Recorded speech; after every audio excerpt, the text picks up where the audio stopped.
You're stuck in a question, either when you're taking mocks or, God forbid, in the real examination itself. What do you do? Right? This is a common question that most of us have. We invested about 2.5 minutes in the question, right? And then you say that, like, if we invest another minute and a half, I might probably get the answer. And you don't want this 2.5 minutes to go wasted, right? Quite often, this is not going to pan out the way you expect it to.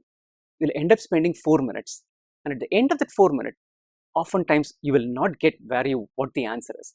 And you might mark something. It's going to do two things to you. One, that answer that you marked is anyway a random guess.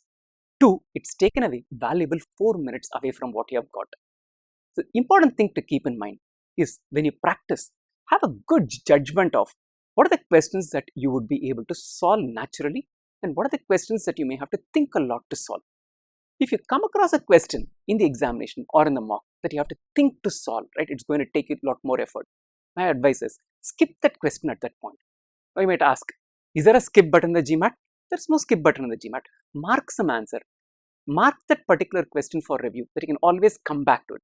Read the question, you know that this is a troublesome area for you. Mark it for review, move on. You spend probably 10 seconds in doing that and you've solved the next question.